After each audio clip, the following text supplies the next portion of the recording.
I was just doing a video for people we're teaching to chant, who've been chanting a while, like a month or 2 or 3. And I was encouraging them to continue chanting throughout their whole life. And I was describing the benefits that they'll get from chanting, the benefits which they could not get from anything else, like going beyond duality, being able to leave this world in a more peaceful state, seeing friends die, but not being overcome by grief, knowing that it's the soul that left, not the body.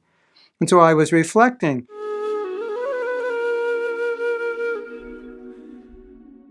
If we think of all the things that Prabhupada has given us, is quite amazing. And I think it's really important to regularly check in and appreciate what Prabhupada has given us. Okay, so there's obvious things. He's given us the holy name. He's given us prasadam.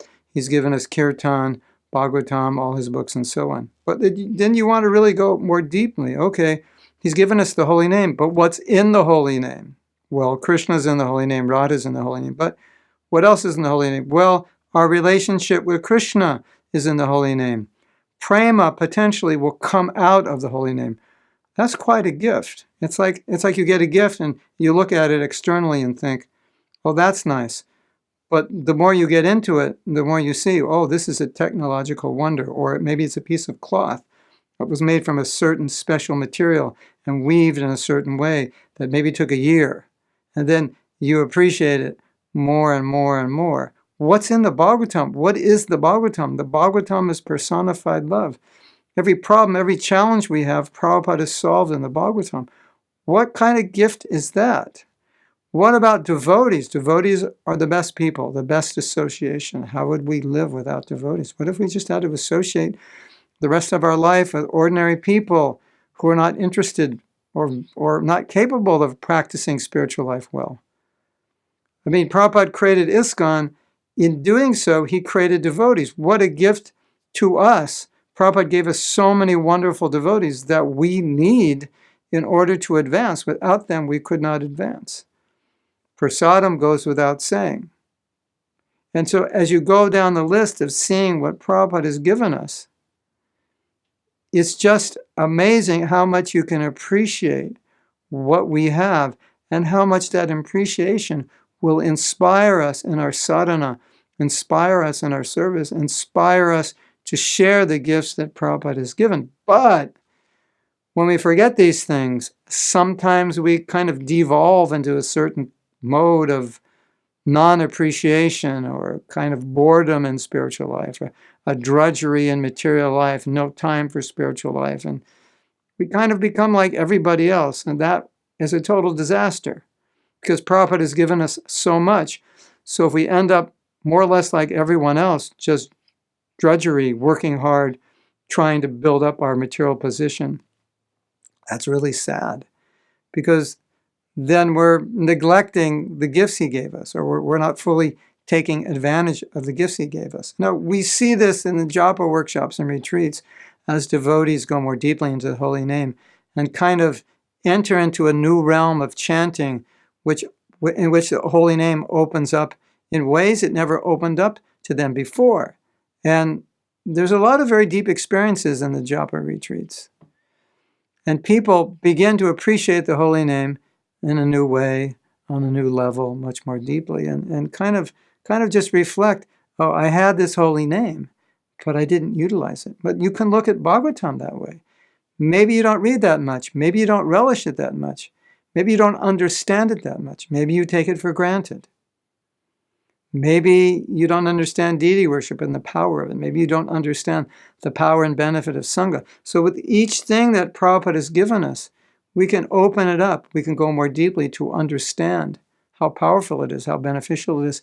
And then, as a result of doing that, not only do we benefit, but our appreciation for Srila Prabhupada grows because we realize, oh my Govinda, look at these gifts that Prabhupada has given us. Gifts that I had formerly perhaps taken for granted or not fully taken advantage of and then not fully appreciated what Prabhupada was giving. But now that I'm taking advantage of them and realizing the beauty of them, the depth, the spiritual power in these practices and in the service I have, and feeling more and more grateful for having these things, then my appreciation for Prabhupada increases more and more. And then the more we have appreciation, the more we want to serve, the more we will be dedicated to our spiritual practice that Prabhupada gave us, that he asked us to follow out of gratefulness for what Prabhupada's giving us. So you can never say too much about being grateful. You can never say too much about appreciation of what you have. It's so important.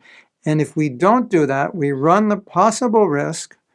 Is that redundant? Possible risk? Maybe not. We run the possible risk that we just take everything for granted. We take it nonchalant, and then we don't chant well. We don't absorb ourselves in hearing. We don't absorb ourselves properly in the sadhana and service. And then we're really not getting the benefit, although we're putting in the time. So just some thoughts I wanted to share with you. And last, I want to finish with a thought I often give in the japa retreats. You're chanting 2 hours a day. You're going to put in those 2 hours no matter what if you vow to chant 16. So doesn't it make sense to make those 2 hours work rather than just kind of get rid of them, just to get them over? Of course it makes sense. So if we're going to do it, like the saying goes, if it's worth doing well. So my suggestion or my observation is that within each activity that Prabhupada has given us, if we go more deeply, appreciation will increase. As appreciation increases, we become more indebted to service and to serve Prabhupada, and we become better at what we're doing. Because we realize the value of it, so we want to do it better, so we can extract the ultimate benefit that we know we can get, because now we're starting to experience more and more benefit from it. So I think you understand what I'm saying. Just want to emphasize that this is really important, because I've seen a lot of devotees kind of go into what I might call the blah zone, just like Krishna consciousness kind of becomes blah.